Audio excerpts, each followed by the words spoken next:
¿Qué tal? Bienvenidos a Viralidad Social. Qué bueno que nos acompañan en esta nueva edición de este programa que busca hacer el análisis, crítica y, por supuesto, que participe usted con nosotros sobre los temas que son precisamente virales, que a lo largo de la semana fueron tendencia en las redes sociales, estas redes sociales que a veces decimos, bueno, para lo que sirven, ¿verdad? Para cosas buenas y también para no tan buenas. Vamos a saludar a quienes nos acompañan. Hoy vamos a extrañar al doctor José Ojeda, pero estamos con Fernando Maldonado. Fer, ¿cómo estás? ¿Cómo estás, Leti? Muy buenas tardes a todos. Álvaro, buenas tardes. ¿Cómo estás, Álvaro? Leti, muy bien. Fer, muy bien. Extrañamos a... Ahora cambiamos de lugar. Cambiamos de lugar. Estamos jugando un poco a las sillas. A las sillas, ¿no? Y a los sillones. Muy bien. Y saludamos a la distancia a Pepe, que está de Comisión Internacional. Así es. Ya nos platicará en el siguiente programa, seguramente ya nos estará platicando cómo le fue y cómo está allá Sudamérica, ¿no? ¿Verdad? Bueno, pues como siempre, agradecer por supuesto la hospitalidad de MGM Media Group, que nos reciben cada semana, la verdad, muy bien. Y se los agradecemos mucho, esa producción que usted no vemos a las personas, pero que gracias a ellos este programa también sale muy bien. Todos los días, pero todos los días está disponible. Cada lunes tenemos programa nuevo, ¿no? Hoy vamos a tener temas interesantes, pero además temas virales. El primer tema va a ser el triunfo de Donald Trump. La semana pasada, el pasado martes, el supermartes, como le conocen en Estados Unidos, pues Kamala Harris y Donald Trump estuvieron compitiendo y bueno, pues sí hubo una diferencia marcada en el triunfo de Donald Trump, a diferencia de cuando compitió Hillary Clinton, ¿no? Que fue mucho más cerrado. Pues bueno, va a ser el primer tema. Y bueno, yo quiero ver qué va a pasar con el tema migratorio, porque cuando termine su administración, el actual gobernador de Puebla, Sergio Salomón Céspedes Peregrina, pues ya tiene su nombramiento para encabezar precisamente ese instituto, que yo creo que va a ser una papa caliente, ¿no? Sin duda.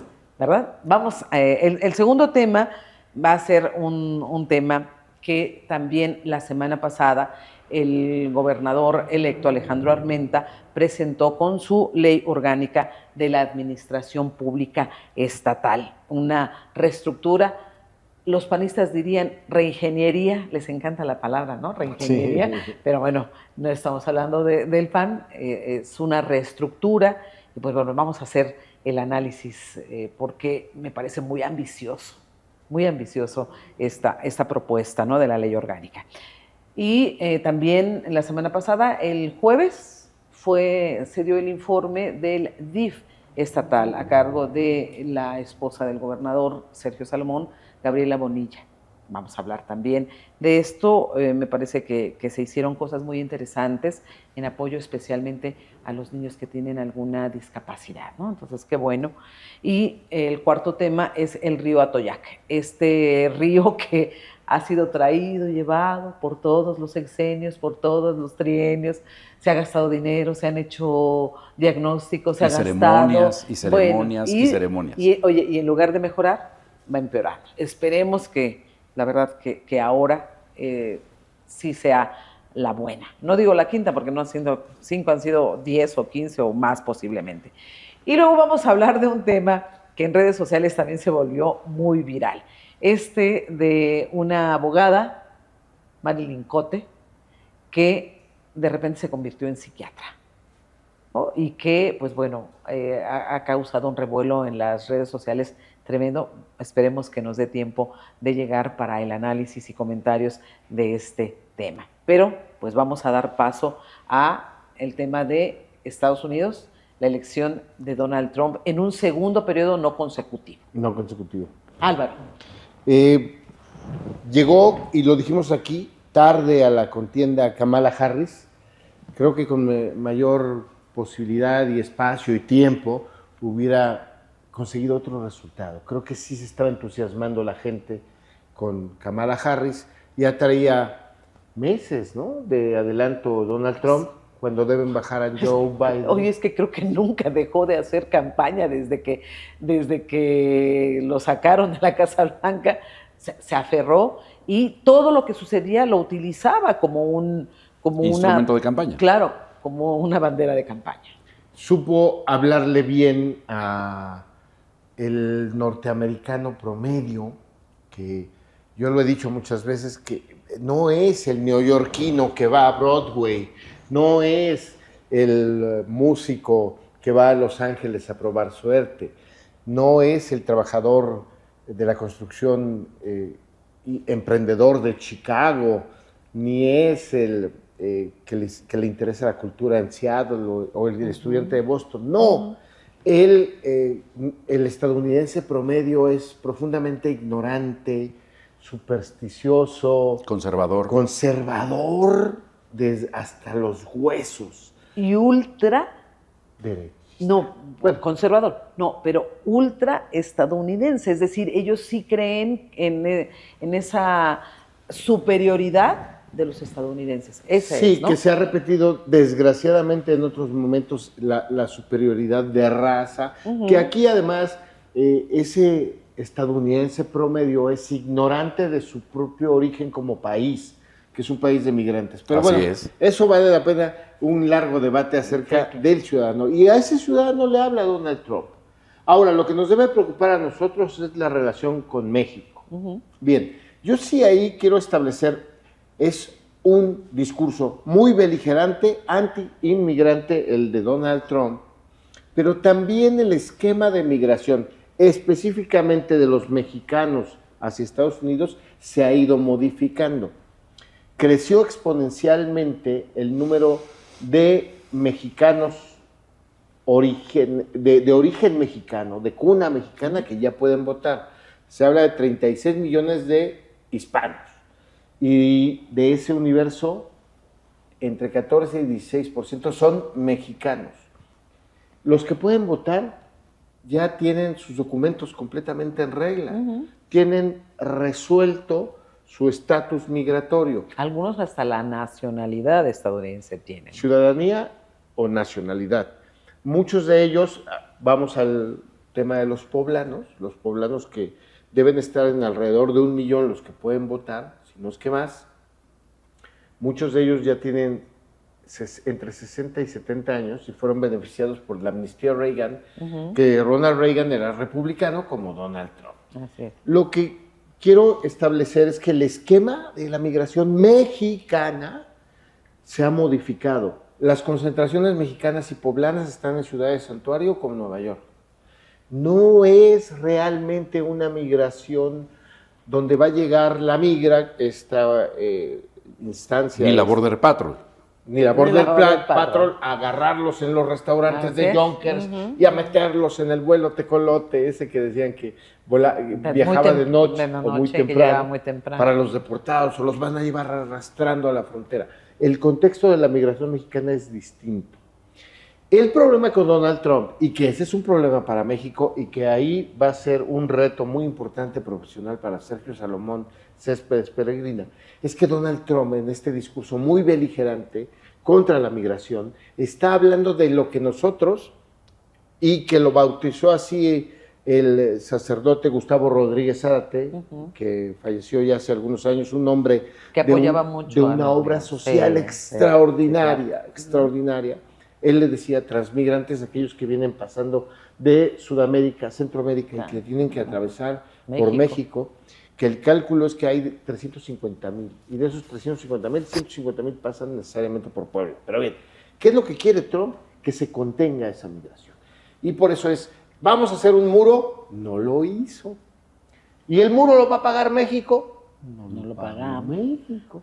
¿No? ¿Sí? La relación de Donald Trump con Andrés Manuel López Obrador fue una relación bastante llevadera, sin que el estadounidense matizara en ningún momento su discurso, porque él le habla a su público, Así es. Va por esos aplausos, pero en realidad las deportaciones se incrementan siempre con los gobiernos republicanos.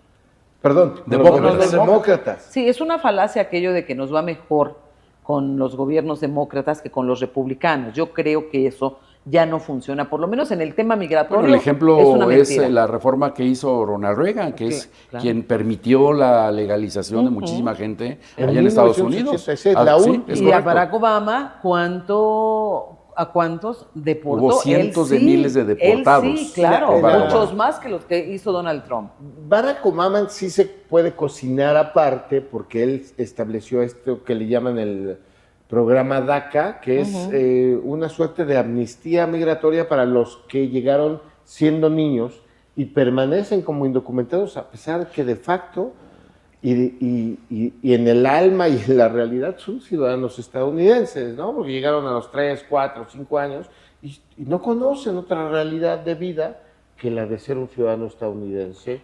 Fíjate que a diferencia de muchos que ya nacieron en Estados Unidos y que se sienten mexicanos, tenemos el ejemplo de este jugador de los Yankees de Nueva York que vino de los Red Sox. ¿Urias? No, que ni parece mexicano, que es el center, no, es el left fielder de los Yankees de Nueva York, ahorita me acuerdo del nombre.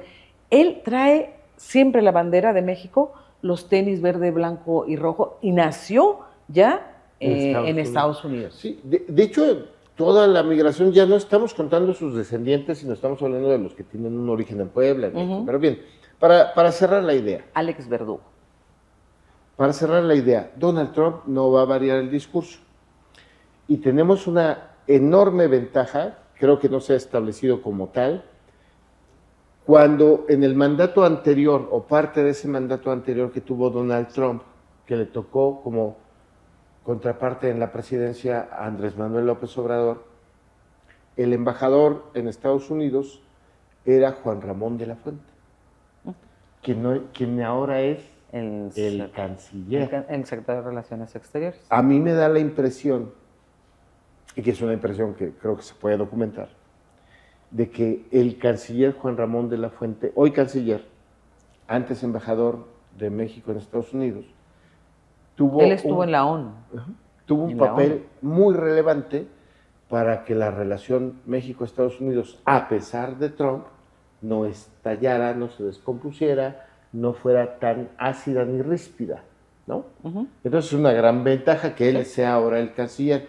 Creo que nada más se le va a torear, va a tener un discurso muy rudo, si conserva este nivel de popularidad y después también el esquema de elección de democracia indirecta de Estados Unidos, seguramente ahora sí va a conseguir un segundo mandato consecutivo. ¿Crees?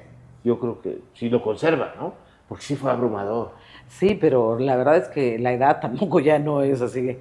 Claro, el poder es el mejor afrodisíaco y lo que mejor te mantiene, Sí, claro. ¿no? La más estimulante vitamina Claro, para cualquier por persona. supuesto, por Pero yo supuesto. creo que más que preocuparnos, porque además eso es importante después discutir, cómo ha cambiado el esquema de la migración mexicana.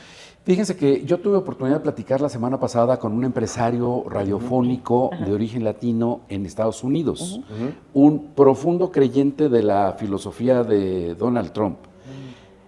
Y una de las argumentaciones que me daba es que justo lo que dice Álvaro, mantener este diálogo con su base electoral era, primero, lo que le iba a dar el triunfo, y segundo, que no iba a cumplir ninguna de las amenazas que había proferido contra México. No iba a incrementar los aranceles, no iba a hacer deportaciones masivas y mucho menos iba a construir muros, porque ya lo había demostrado en el primer mandato. Así es. Y él decía que, aparte de todo, hay una variable que pesó en el ánimo del electorado estadounidense, la creencia religiosa. Algo que en Estados Unidos le han llamado la cultura woke, que es esta liberalización de los derechos de las minorías, que no le gusta nada al votante promedio. Esta idea, y eso nos lleva a otra reflexión, que el estadounidense no estaba preparado primero para tener una presidenta y menos una presidenta de color. Esa es una realidad que no nos gusta, pero que se comprobó. Es una realidad. ¿Será? Por supuesto, Porque, claro. y la votación que obtuvo Hillary Clinton Porque Pero- es una mujer blanca. Sí, desgraciadamente. Entonces y tiene- habríamos que pensar y en viene la de una familia interseccionalidad. política. Y viene de una familia política. Porque finalmente también, bueno, pero Es es mujer. absolutamente sajona. Entonces se transformó las decisiones del estadounidense de una mujer. Yo creo que sí están preparados. Yo creo que sí. Yo dudo mucho de que en Estados Unidos no hayan votado por Kamala Harris porque es de ascendencia afroamericana y también porque sea mujer. Leti, la realidad es que votaron por un hombre profundamente machista, conservador, Pero lleno que de tiene estigmas. pero tiene Votaron por él. su público cautivo. Votaron por él. Sí, claro. Venció a una mujer de origen migrante y de color. Los datos duros ahí están. Ese es un hecho. Bueno, mira, Miren, Son resultados. en la década de los 80, seguramente ustedes Lo recordamos. recordamos la publicación de este libro que se llamaba Vecinos Distantes, de Alan Reading, que era el primer ejercicio para explicarnos por qué somos vecinos y por qué somos tan diferentes. Por qué en México votamos hoy por la izquierda de manera masiva y el estadounidense se repliega a un segmento conservador. Sí, el conservadurismo. Seguimos siendo muy diferentes. Claro, en los 80s no teníamos los acuerdos comerciales, el crecimiento de la población latina ilustrada ya de segunda y tercera generación en Estados Unidos. Han cambiado cosas. Ya no es Pero seguimos siendo ignorante. los vecinos incómodos de los No, Estados claro, Unidos. sí. Pero la visión de este empresario, que tiene estaciones de radio en California, en Texas, en algún otro estado de la Unión Americana, que llegó de El Salvador, se preparó, fue emprendedor, le fue muy bien, y tiene estaciones de radio en 3 o 4 estados de los Estados Y Unidos. que debe tener es un el profundo pulso creyente de la filosofía de Donald Trump. Y debe tener el pulso porque a través de los medios de comunicación normalmente los segmentos, tú reconoces muy bien a tus segmentos, ¿no? Entonces sí también sabes qué es lo que quieren y qué es lo que piensan. Tiene un el pulso público, extraordinario, claro. sobre todo de lo que piensa y lo que cree el voto latino en Estados Unidos. El voto latino también le dio muchos votos a Donald Sí, Trump. claro. Pero porque muchísimos votos. A ver, y vuelvo a la premisa, a ver, el latino mexicano y de otros países que vota tiene resuelta su situación migratoria. No tendría Sí. por qué sentirse afectado e incluso ni siquiera aludido por el discurso antiinmigrante Sí, de Trump. por el contrario, él dice, ¿le están hablando a los de allá? No a nosotros. Sí, yo ya ¿no? estoy acá, ya Yo la brinqué, estoy ya aquí, tengo mis papeles y yo ya voto acá. Por supuesto. Fíjense que a mí me preocupa, porque tú hablabas de esa época en que Donald Trump estaba tratando de presionar a México en términos comerciales, en términos de la frontera. Cuando llega Andrés Manuel López Obrador y le pide a Andrés Manuel López Obrador que detenga la segunda ola, porque la primera no le tocó a Andrés Manuel, la primera ola de migrantes, especialmente hondureños. Y Andrés Manuel López Obrador lo hace, porque lo hizo. Detuvo a la gente en Tijuana, fue cuando además les ofreció desde dinero, trabajo, a Sí, los aquella migrantes. política ¿Se que- acuerdan de esa Sí. política migratoria que buscó? Yo creo que buscó quedar bien con Donald Trump. Fue aquella época también justo cuando, no sé si se acuerdan de aquel reportero alemán que trabajaba en Der Spiegel, en la revista Der Spiegel alemán, Klaus Relotius, me parece que se llama, y que inventaba sus reportajes. ¿Se acuerdan de él? Sí. Y que lo terminan corriendo de la despidieron. revista. Lo despiden porque pues, se da cuenta un reportero que era freelancer en Tijuana, ponen al alemán allá y al español en Tijuana y se dan cuenta.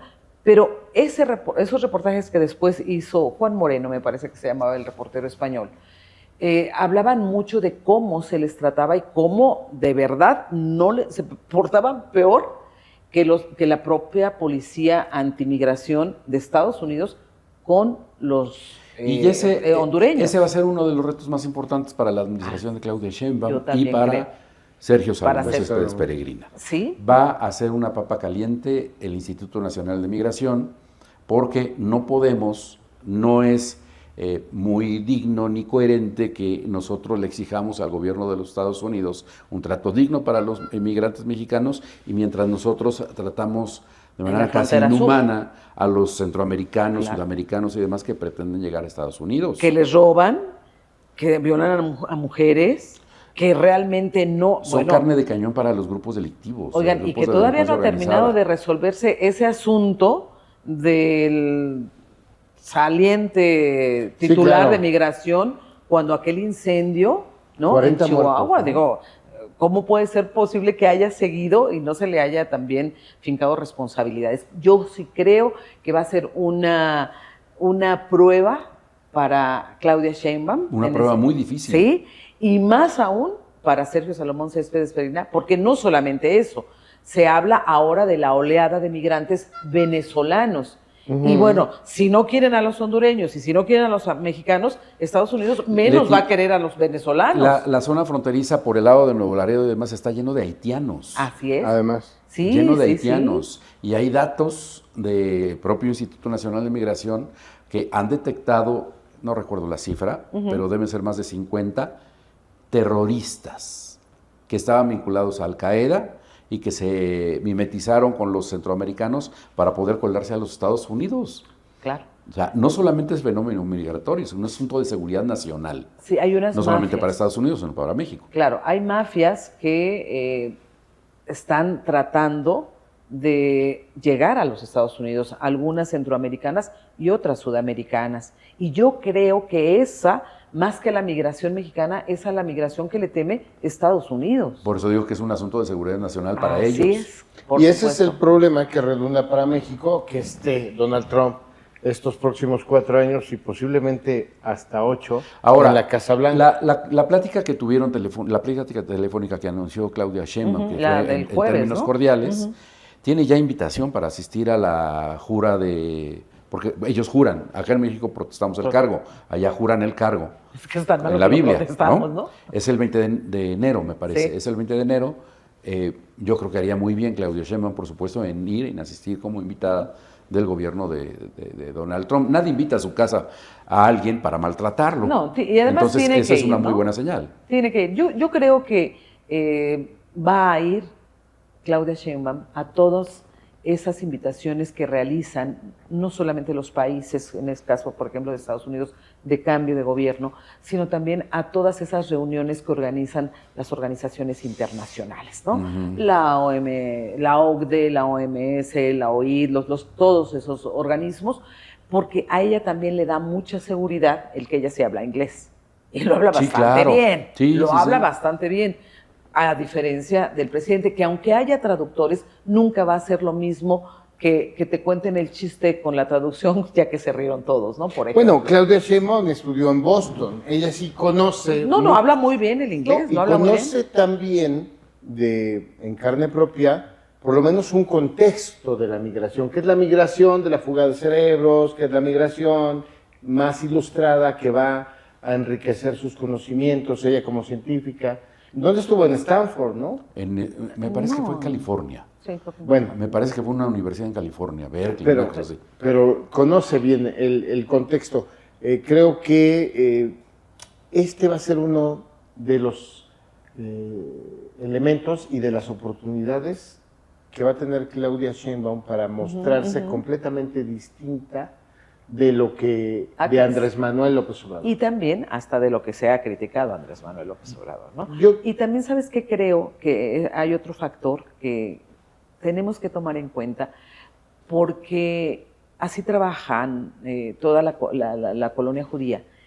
En Estados Unidos, los judíos tienen un peso muy, muy importante, como en todo el mundo, pero en Estados Unidos especialmente, creo que también va a estar arropada por la comunidad judía. La comunidad judía en Estados Unidos, ¿no? Porque finalmente representa a un país con el que somos, bueno, socio comercial, el principal socio comercial. Creo que también por ahí ojalá que esto se pueda capitalizar para poder lograr buenos acuerdos con Donald Trump, ¿no? Sí, yo creo que va a costar trabajo que se entiendan, pero tendrán que llegar a un un momento de entendimiento entre ambos. Sí, porque imagínate, una feminista y un machista, no, bueno, van a sacar chispas. Exactamente, ¿no? incluso la formación académica de cada uno, Así es. ¿no? Sí. Lo que pasa es que Donald Trump siempre ha sido un hombre que se siente muy seguro, que tiene un culto a su personalidad tremendo, y esto Yo no insisto, le es impacta. machista, es misógino, Sí, es sí. ultraconservador. Pero afortunadamente creo que no le pueda impactar esa forma de ser ni ese carácter a Claudia Sheinbaum. O sea, como que No creo que le impacte. No, yo tampoco lo Qué veo así. bueno. Y creo que el elemento de que Juan Ramón de la Fuente está en la Cancillería es buena señal. Fíjate que subió una foto a sus redes Marcelo Ebrard Casaubon saludándose con Trump. Así es. Para felicitarlo. No sé, a mí me dio la impresión, ya es una impresión muy íntima, de que estaba como que levantando la mano de yo puedo Ajá. llevarme bien con él, ¿eh? O sea, Ajá, claro. No me dejen en economía o tómenme más en cuenta, pero creo que echando... Eso básicamente es un gesto protagónico. Sí, Claro. muy De Marcelo. protagónico. Sí, de decir, miren cómo me llevo yo Sí. Con él. ¿no? Y es el próximo presidente. Pero si alguien fue clave para la construcción de la relación cordial, sin comillas, pero tampoco sin moñitos, cordial entre Trump y Andrés Manuel López Obrador, fue Juan Ramón de la Fuente. Creo que en cuestión de diplomacia exterior, Juan Ramón de la Fuente tiene muchas ventajas. El haber estado como representante de México en la ONU también creo que le dio la posibilidad de conocer la idiosincrasia de muchos de los líderes del mundo. Y esto, pues siempre la información es Sí, poder. es una vitrina completamente Claro. diferente a la que se ve desde acá. Así es, creo que sí. Bueno, pues esperemos que le vaya bien a Sergio Salomón, esperemos que le vaya bien a México y esperemos que Donald Trump, que ya demostró lo que quería demostrar cuando no obtuvo la reelección, ya lo demostró con este triunfo. Es correcto. Ojalá que eso le permita ser un poco más mesurado. Creo que pudiera ser. O sea, ya demostró lo que él tenía que demostrar. O sea, me sacaron, pero regresé. Pero además, Como decía MacArthur, MacArthur. bueno, MacArthur Jean decía volveré, bueno, este puede Sí, decir ¿no? volví. Sí. Pero además ganan el Senado y ganan muchas gubernaturas, o sea, es una predominancia del Partido De los Republicano, republicanos, sí. Republicano. que yo creo que tendrá que revisar muy bien el Partido Demócrata. Se tardaron en tener una acción y que no la han tenido referente a la salud mental y física de Joe Biden. Se tardaron en la sustitución de él como candidato por Kamala. Estaba mejor ubicada Michelle Obama. por De ejemplo. reflejos muy Antes lentos. que Kamala. Muy lentos. Sorprendentemente Exacto. lentos. Se anquilosó, Sí, por es lo cierto. menos en esta Sí, elección. no hubo capacidad de reacción. Se oxidó el Partido Republicano. Y eso está mal, porque además en un sistema bipartidista de contrapesos, de competencia electoral, que para ir a la competencia electoral tratan de hacer buenos gobiernos o no decir tantas barbaridades.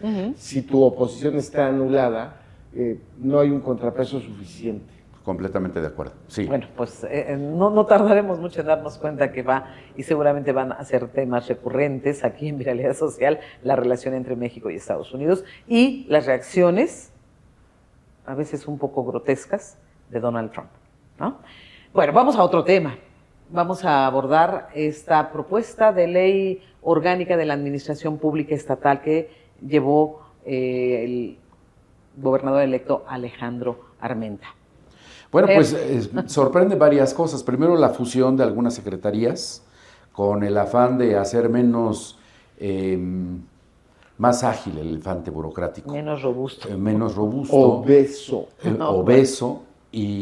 Pero también nos tiene que llevar a una reflexión. ¿Cuántos de los nuevos servidores públicos que estarán comenzando a trabajar a partir del 14 de diciembre estarán a la altura del reto que impone trabajar con un personaje como Alejandro Armenta, que trae dinamismo, es hiperactivo, pero además es un profundo conocedor de la función pública? Tengo la impresión de que algunos se van a comenzar a rezagar y esa será una prueba de fuego para quienes ya han sido nombrados y que están en espera de poder tomar sus respectivos cargos. Claro. Esa es una.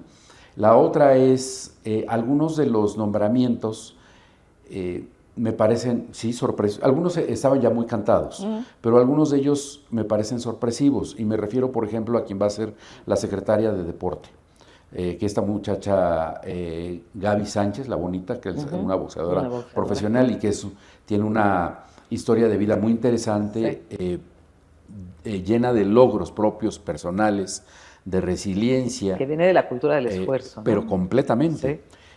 Pero tengo mis dudas sobre la capacidad de respuesta en una responsabilidad tan grande como esta.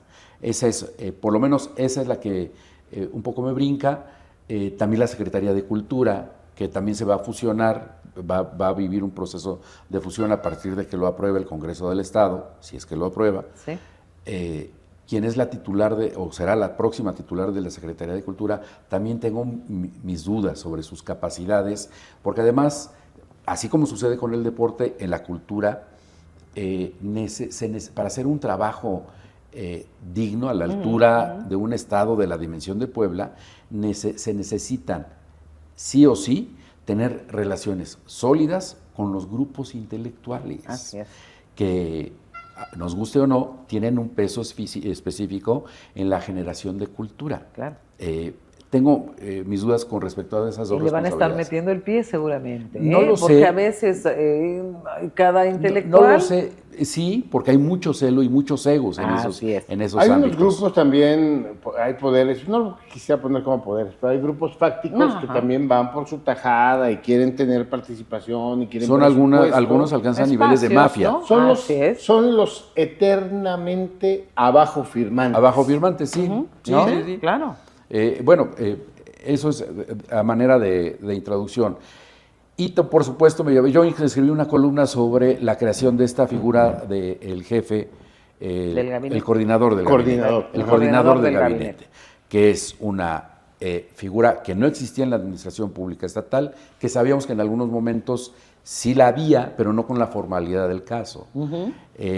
Dotar a esta oficina con las capacidades de sugerir auditorías a los secretarios o secretarias del gabinete es un asunto sobre el que hay que poner muchísima atención, porque va a ser el sheriff de los funcionarios del gobierno de Alejandro Armenta.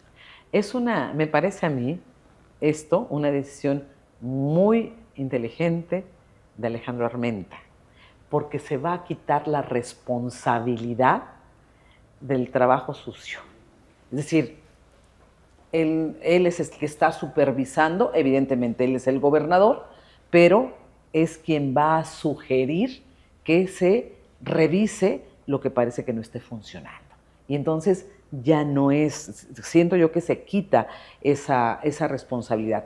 Me parece también que es muy ambicioso esta propuesta.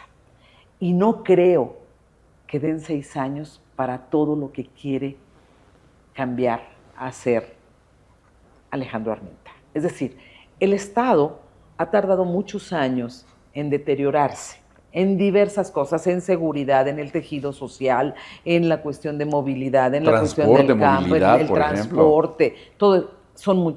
Y me parece muy buena la propuesta.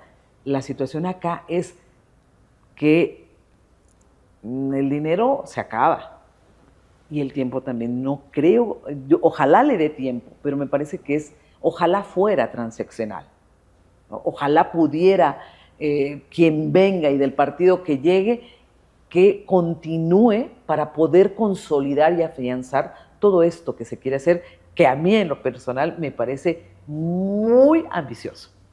Yo creo que ha escogido bien sus batallas, ¿no? Y ha estructurado su equipo. Vamos a ver qué pasa en los próximos 6 años, no demos por hecho.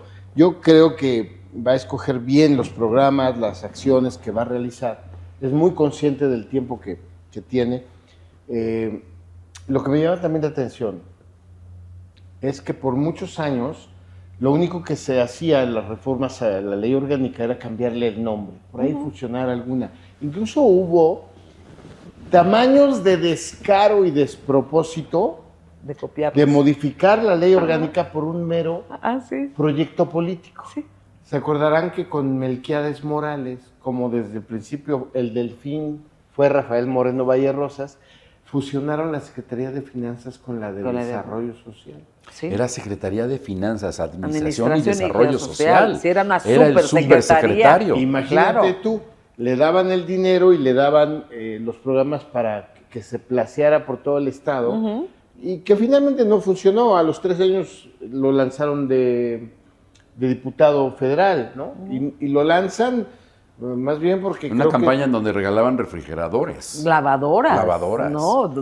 Los O famosos sea, era un, Rotoplas, era un ¿no? dispendio Sí, brutal. sí, por supuesto. Entonces, esto ha sido los parches a la ley orgánica. Hoy hay una ley orgánica Distinta. distinta, estructurada, con una visión que es la de Alejandro Armenta como administrador público, que quiere aplicar en el gobierno por primera vez. Vamos, si no es una ley fundacional, pero sí es una ley que reestructura Reestructura, completamente, claro. y que no había ocurrido así en las últimas 3 décadas, por lo menos. Por eso decía yo que algunos de los funcionarios que lo van a acompañar en el arranque del sexenio, algunos se van No les va a aguantar el no paso, van no a le van a aguantar el aguantar el ritmo, paso, claro. la exigencia Sí, yo también que requiere creo, ¿eh? este momento. Sí, por las características que dice Fer, ¿no? Es hiperactivo, tiene, como decías, el tiempo, ¿no? Pero él mide el tiempo por minutos, por Sí, horas, por sus días, cronómetros por años, ¿no? son característicos Tiene sus de cronómetros, él. Claro. Entonces, esto también permite, porque lo que no se puede medir no se puede cambiar. Es correcto. Entonces, esto, claro, le va a ayudar mucho el ser administrador, pero lo que dice Fer, a mí también me parece que va a ser un gran desafío. Puedes ser muy buen deportista, puedes ser el mejor Julio César Chávez, que tiene una muy buena relación con Alejandro Armenta, pero eso no te garantiza que seas un buen administrador. Que en una secretaría tienes que hacer política y administración y ser conciliador. Y entonces cuando las personas no tienen experiencia, pues no te Cometen ayudan errores mucho. o cometen excesos. Claro, o no ayudan injusticias. mucho, ¿no? Y entonces empieza a generar ruido dentro de un equipo de trabajo. Así es. Ahora, las posiciones claves, habría que sentirse aliviado de que la están ocupando personajes que vienen con él desde hace décadas. Entonces, bueno, si ya aguantaron el ritmo... Sí, ellos están probados. Sí. Claro, pero hay Pero muchos algunos que no. otros Sí, sí, integrantes sí. del gabinete no tienen el ritmo, no conocen el ritmo de Tienen una la- persona como Alejandro Armenta. Tienen la oportunidad de demostrarlo. Y el carácter, ya ¿eh? dependerá Y el de carácter. También ellos. el carácter. El gobernador electo no es una perita en dulce, es una persona exigente, es una persona que le gusta que cumplan, y eso es parte de su carácter y parte de su formación. Y entonces, si a la primera que les dé un manotazo en la mesa se van a poner a llorar, pues imagínate tú los resultados que se puedan obtener en el corto plazo. Sí, es Habrá correcto. que, ¿no? Entonces, Y ahora habrá que ver, porque la parte procesal, la técnica legislativa, es que irá a comisiones, ¿no? ¿Es así? La permanente la va a turnar a comisiones una vez que se haya hecho el estudio previo y demás. Dejó abierta la posibilidad de que la enriquezcan los diputados. ojalá. Pero yo creo que poco pueden hacer para enriquecerla. No es como con Andrés Manuel, que no le iban La a cambiar una sola imposición. coma. Así es. ¿no? Cuando mandaba Alejandro el- Armenta el- dijo, el pues ahí presupuesto. está la propuesta, está en el estatus es ese, es una Claro. propuesta, todavía no es una iniciativa. Ya serán los diputados que decidan si la elevan de propuesta a proyecto, a iniciativa y llevarla al pleno. Y que haya a lo mejor cambios. Quedan muy o pocos nuevas días para propuestas, que eso claro. suceda. Sí, en Así una es o de- 2 semanas. Porque tiene tiene que- que estar ya ¿Ya? para el 14 de diciembre. Ya. Y habiendo sido analizada, ojalá que los asesores, ojalá que puedan contribuir a mejorarla, porque siempre este tipo de propuestas son perfectibles, ¿no? Ojalá que Toda ley también es perfectible. el tamaño de la legislatura dé para eso. Quiero verlo. También hay un trabajo ya correlacionado, por lo menos con la bancada mayoritaria. No, obviamente por eso decía yo, pero bueno, no se trata de levantar el dedo. Se trata de hacer un trabajo legislativo a la altura del propio gobernador. Sí, Es van así. a ir a los ¿No? procesos seguramente, y por cortesía van a escuchar a la oposición. Sí, y desde está luego. bien, y está bien, ¿no? Yo creo que eso también tranquiliza a los de enfrente, ¿no? Creo que vale la pena hacer política de buen nivel y se puede hacer ahí en el legislativo. Bueno, vamos a hablar de otro tema, si les parece. Sí, otro tema, Llegamos al tercero. Los 24 corazones. La semana pasada dio... 24 latidos. latidos. Bueno, 24 latidos. 24 Tienes toda la latidos. razón. El informe de la presidente del DIF estatal, Gabriela Bonilla. Te ríes porque dije la presidente. Presidente, sí. La presidente. Está bien, ¿eh? No se deja, Leti se deja a veces y a veces no. No, a veces cede, pero no. Y está bien, está bien. Es para descontrolar al enemigo. Al enemigo. Adelante, Álvaro. Fíjate que a mí lo que me sorprende, y creo que es que hay que destacarlo, la vocación de Gabriela Bonilla Parada en este sentido, cómo aprovechó para darle un énfasis muy profesional, profesionalizó finalmente su ejercicio como presidenta honoraria del DIF, que hay un director del DIF. Sí, el director es... Ella fue mucho más allá del papel que habitualmente se juega en la presidencia honoraria, que es cortar listones y Y entregar. acompañar a los eventos importantes. Fue mucho ¿no? más que una figura Mucho, decorativa. mucho, Hizo mucho mucho más. trabajo. Ella, lo platicaba con ella en una entrevista que tuvimos, vine teniendo un tema de contacto social y de apoyo, de asistencialismo desde la iniciativa privada, desde mucho antes que como familia de que su esposo Sergio Salomón entrara a la política. Después participó cuando él fue la primera vez diputado local, participó en el patronato del Congreso Así es. como una integrante más, porque no tenía mayor participación en ese Así entonces Sergio. Después, como presidenta municipal del DIF de Tepeac. Y una de las cosas que ella platicaba es que eso le permitió conocer mucho de los obstáculos que te pone la burocracia. Oye, de los obstáculos y de las necesidades. Las necesidades ¿No? que hay. Desde la solicitud para una silla de ruedas, la justificación, porque hay que ser muy transparente, hay que presentar documentos, etcétera, etcétera. Y luego llega Sergio Salomón como presidente del Congreso del Estado, y ella es quien encabeza el patronato del Poder Legislativo local. Y después viene esta circunstancia de llegar a la gubernatura. Entonces tuvo, traducido como si fuera un cargo político, tuvo todos los escalafones para llegar. Fue creciendo. Fue creciendo. Y lo que ella decía es que todo este conocimiento y este aprendizaje le sirvieron, porque además hizo mucho en 22 meses, ¿no? Claro. Sí. Ella tiene ya un mes por delante nada más, igual que su esposo, el gobernador Sergio Salomón. Por ejemplo, este espacio que nos han invitado un par de veces, donde está la Procuraduría del Menor, Casa de Ángeles, Escuela de Oficios. Son jornadas itinerantes de asistencia, de apoyo. Además, es muy interesante claro. porque Pero sí lo sacó de la ciudad. Yo creo que hay dos cosas que yo resaltaría de esto que comentas, de todo lo que hizo. El apoyo a los niños sordos con estos aparatos cocleares que cuestan muchísimo dinero. Me cuesta $1,000,000 cada aparato. Imagínate todo este dinero para cambiarle la vida a un niño, a un infante. Fue el mayor presupuesto. Así es. 30 y tantos millones de pesos, Sí. ¿no? Y poderle proporcionar muy focalizadamente las sillas de ruedas de las que hablas, cubrir el tema de adopciones también fue importante y que a veces no se ha resaltado tanto, 44 ¿no? adopciones. Entonces, oye, Y esperan cerrar con 60.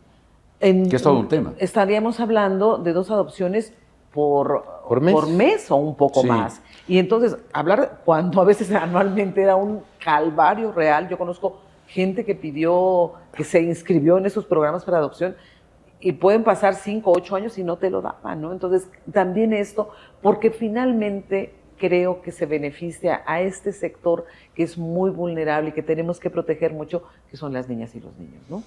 Sí, ella ha dicho que una de las cosas de las que más se siente satisfecha es haber restituido a sus familias casi 2,000 niños que vivían en situación de abandono, de maltrato y demás con los padres biológicos, y que por derecho el niño debe crecer en un ambiente de familia, en un ambiente familiar. Entonces, De haberlos protección.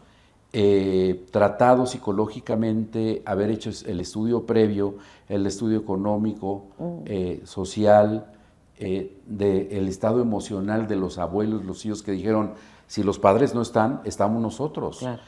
Casi 2,000 niños, son casi 2,000 historias de tragedias que terminaron en un final feliz, porque los restituyeron a sus familias.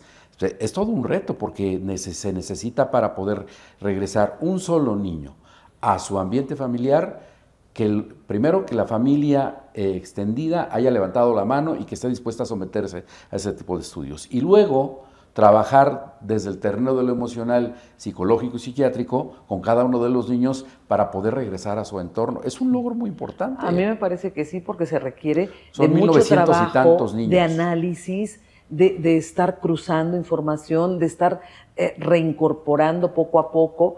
Sí, la verdad es que es un trabajo, pero que se necesita tiempo, pero sobre todo se necesita... Vocación, Leti. Así es, vocación de servicio. Vocación. Sí. Vocación sin eufemismos, sin arrogancias, yo la he visto, creo que la vimos Álvaro y yo en una invitación que nos hicieron a Zacatlán, la calidad humana para tratar a la gente. Sí. A la gente que necesita siempre, realmente... Mira, no se ve fingido. Una de las cosas que me llamó la atención, porque nos invitaron a desayunar después de una jornada de trabajo, a comer después de una jornada de trabajo, lo primero que hace es Guy Bonilla y ve al resto de sus colaboradores y como mamá, como jefa de Bonilla, les dice a todos, ¿ya se lavaron las manos? Es una mujer que está en todo. Que se fija, o sea, claro. pero que además te refleja la calidad humana que la acompaña todo el tiempo, a ella y a su esposo, que no, Claro. que es una supuesto. familia sólida, consolidada, y que estoy convencido de que se les va a extrañar cuando se vayan. Y se ve reflejado en esto que en algún momento, no sé si hace una semana o hace dos, Álvaro decía de recalcar mucho por parte de Sergio Salomón el tema familiar. Ese es el resultado de tener una familia funcional, una familia con amor, porque eso es también lo que das, ¿no? No podemos dar otra cosa que no tengamos. Sí, es cierto, ¿No? es cierto. No sé si quieres agregar algo más de este tema. Yo le insistí ya al final, bueno, ya está publicada hoy la entrevista. Que La semana pasada. La semana pasada la hicimos, pero se publica este lunes. Se publicó. Le insistía que si las urnas no la llaman, porque mucha gente la quiere ver en alguna boleta electoral. Y ya dijo que no. Dijo que no, la entrevisté el año pasado y dijo que no. Ahora volvió a decir que no. Y yo en la entrevista la emplacé a que la voy a volver a buscar para volvérselo a preguntar al final de 2026. Y fíjate nada más que me dice, voy a seguir pensando igual. Le digo, yo voy a volver a preguntar igual. Yo te voy a decir lo que le pregunté a Sergio Salomón Céspedes. Ajá. Su esposa no estaría interesada por el trabajo que ha hecho precisamente al frente del DIF, por lo que ve con usted, no le llama la atención. Digo, porque generalmente la pareja a veces conoce más de ti, lo ve de fuera y lo ve distinto. Y él dijo que no le pasaba por la cabeza el aspirar a un Sí, a mí me dijo lo puesto de mismo la elección semana popular. pasada. Entonces, pues bueno. Pero hay que pregúntalo a final del 2026. Pero es un sí, cuadro claro, importante. Para el próximo. Va a ser un para el cuadro próximo importante. proceso Y es lo que electoral. yo le decía, ella no está interesada, pero yo creo que su partido, bueno, eso se lo dije fuera de la grabación, presión, ¿no? A veces. pero al partido sí le interesa Tener un buen cuadro. Alguien con esa potencia y con Sí, con esa esa capacidad muy de trabajo. buena imagen, que es lo que los partidos siempre quieren. Sí, por supuesto. O sea, El partido quiere ganar y ella quiere es ganar con buenos perfiles. Ella es una potencial candidata que el partido segurito Ya la tiene la tiene muy... vista. Sí, claro. ¿no? Pero habrá que preguntarle en 2026. Sí, y también tendríamos que esperar el papel que haga Sergio Salomón Céspedes al frente del Instituto de Migración. Va a ser un gran reto, pero Por bueno, eso, pero suponiendo que en algún momento el propio partido le ofrezca otra cosa, entonces las cosas pueden cambiar hasta Sí. para ella, ¿no? no, lo del reto de Sergio Salomón, ya que lo tocaste, híjole, complicado, pero siempre he pensado que dentro del esquema de seguridad social que representa la migración, si prevalece lo que han recomendado por décadas las instancias como la ONU, asociaciones civiles, especialistas, el fenómeno, porque es un fenómeno migratorio, mundial. debe ser tratado desde la visión humanitaria. Quien despoja el tratamiento al fenómeno migratorio del esquema humanitario seguro va a fracasar. Así es. El problema es que puede haber ese buen deseo, esa buena intención, puedes tener a alguien muy humanitario ahí. El problema es que se pisan muchos intereses. Sí, hay Entonces, muchos. ¿no? Ya lo veremos. Entonces, pues ya lo veremos y bueno, pues estaremos muy pendientes a ver si cambia de opinión. Pues ya se nos terminó el Vámonos, tiempo. ya vámonos. Vámonos. Gracias, Fer. Y no, gracias al Que contrario tengan a todos excelente ustedes. semana. Gracias. Nos Gracias. vemos. Hasta la próxima. Gracias por habernos acompañado. Por favor, pase la voz para que vean este programa de Viralidad Social, que se queda además para cuando, en el momento en que usted quiera, el día que usted quiera, que tenga tiempo, a lo mejor hasta invita a la familia, a los amigos, a los vecinos a verlo. Y por supuesto, esperamos su retroalimentación, sus opiniones, sus preguntas, todo lo que quiera compartirnos. Hasta el próximo lunes. Pásela bien.